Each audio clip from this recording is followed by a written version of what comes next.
Hi, I'm John with Dyke Industries. Today we're going to show you how to install an exterior entry door unit. First off, you'll need a shorter level to level your sill threshold, and then also a longer level, either a 6-foot or a 78-inch level, depending on the size door you're installing again. You will need a set of drills, an impact, and then a drill driver.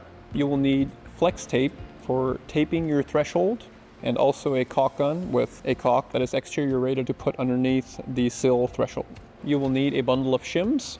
Finally, you will need a tape measure, 2.5-inch exterior rated screws, and it might be helpful to have a screwdriver on hand. So next, you'll want to check to see if your opening is square. Use your tape measure. Go from one corner to the opposite corner up top. Do the same, vice versa, going the other way. This opening is basically perfectly square. Now that you've checked for square, you'll also want to check for level. This threshold is very level, exactly where we want it. If it were not level, you'll want to use shims and build it up at whichever end you need to bring it up. Go like this, lay them out, depending on how much you need, cut that shim back.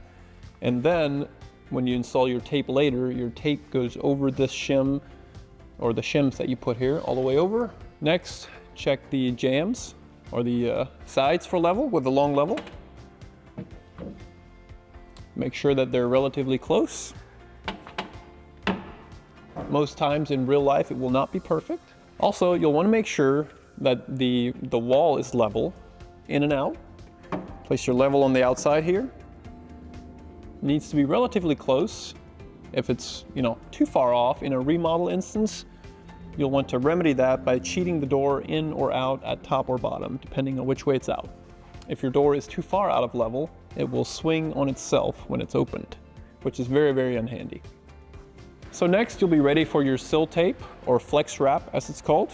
Now you'll want to start with only peeling back a section of it, placing it about 4 to 6 inches up the side jamb here. And the part that goes into the corner here, you don't want to stretch that because the stretch needs to be saved so this can be installed like this. It doesn't need to be cut. Press down hard, make sure it sticks real good. Once you're out of the corner a little bit, just pull this back further, and then you can stretch it. This stuff stretches really, really far. Stretch it, press down as you go.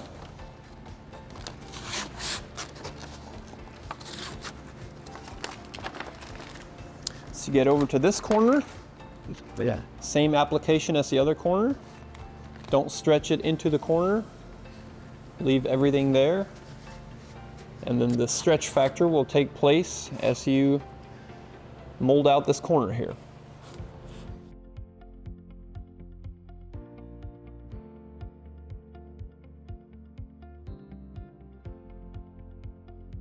Now that we've determined that the opening is relatively square, level, both ways, threshold is fairly level, so now we'll want to dry fit the door.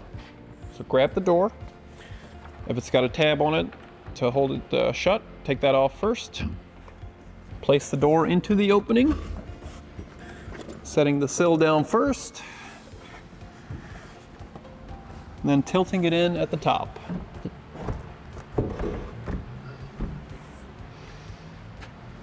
Check to see if it's in there relatively level. It can always be adjusted later. Then remove the door to get your caulking in there. So now we're ready to caulk the threshold. So do continuous beads of caulk all the way along the threshold. Starting with one close to the back, to the inside edge of the framing. Then you'll want to make sure that you've got 3 beads of caulk going continuously all the way across the threshold. One towards the inside edge, one relatively near the middle, and then one relatively close to the outside edge of the framing.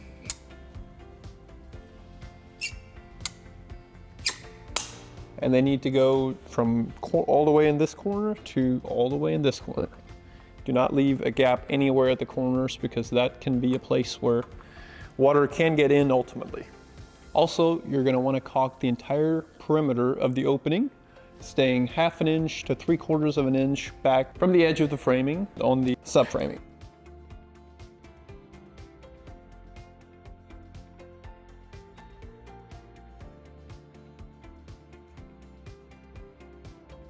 So now that we've got the entire perimeter caulked, the threshold caulked or sill caulked, now you're ready to put the door into the opening. So grab the door,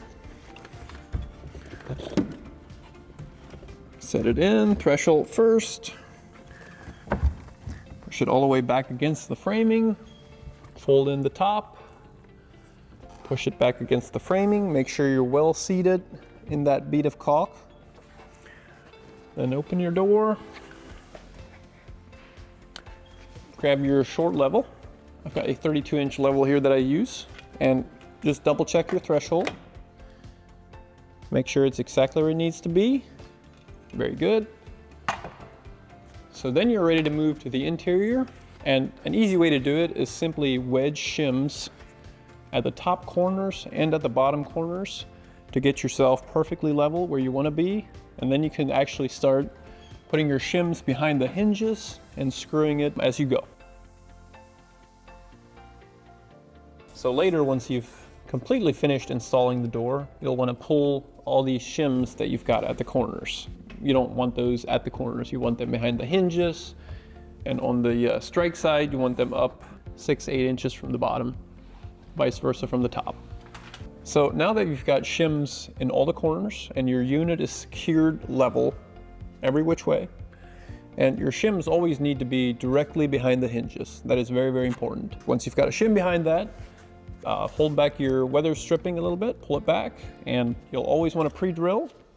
So I like to use a countersink bit, pre-drill, and at the same time it countersinks the hole you're drilling. Do that right behind the weather stripping where the screw will then be hidden.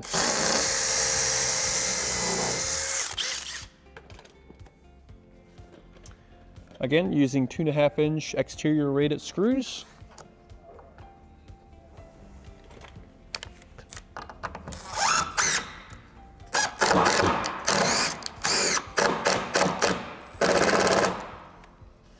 Once you've done that at the top, you'll want to move to the bottom.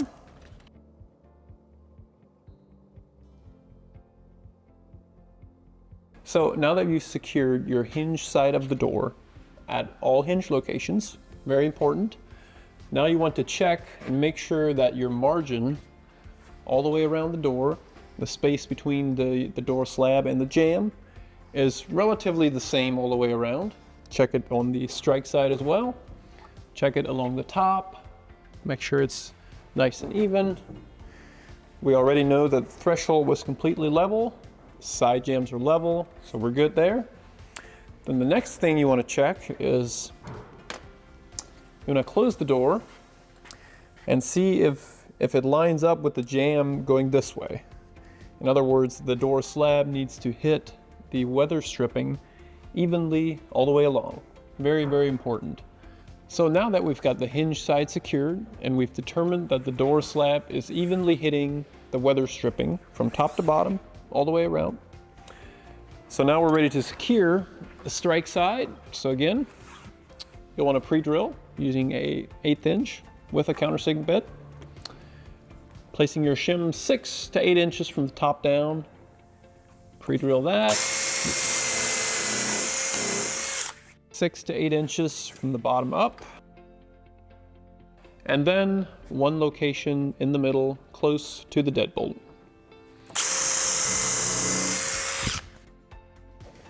Having placed shims in these locations, now using again the same screws, fastening at the bottom, at the top, and in the middle.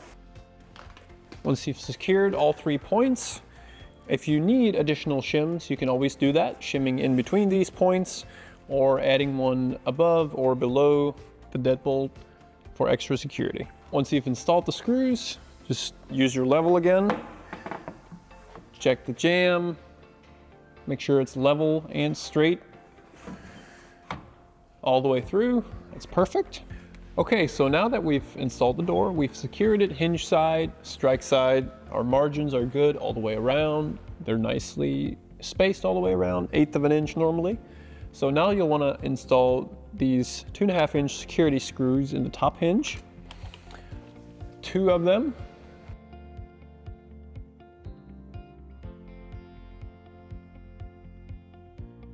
So if you need to adjust your threshold cap, if the door sweep is not hitting it, or if it's too tight, you need to lower it or raise it. You've got a maximum of about 1/8 of an inch that you can go up or down. If you want to adjust it, you'll need to remove all of these rubber vinyl caps that are on here. Take a putty knife or a flat pry bar, just pry that up, and a screwdriver. And there's adjustable screws in here. Turn it whichever way you need to get it to go up and down. A good way to check this is take a dollar bill and place it on the threshold. Close your door and just hold it shut, and then pull the dollar bill out. It should pull out snugly, but it should pull out nonetheless. So now that we've finished securing the door everywhere, you'll want to make sure that your latch bolt mortise and your strike plate mortise line up perfectly with each other. There can be slight variation, but not more than a 1/16 at the most. So if your weather stripping goes all the way to the metal part of the threshold, you'll need to cut it so it rests right on top of the adjustable cap. Of course, after that cap has been adjusted. If it needs up and down adjustment, you'll need to do that before you cut it, so it rests exactly on top of there. You'll want to caulk on the back side of the brick mold, where the brick mold meets the wall or the subframing.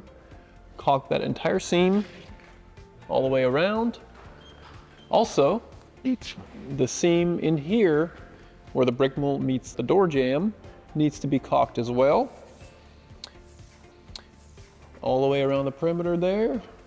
And also, you'll want to caulk along the entire seam where the jamb and the brick mold meet the sill. So pull your weather stripping out if you need to get your caulk in there. And then caulk that entire seam starting on top of the adjustable cap.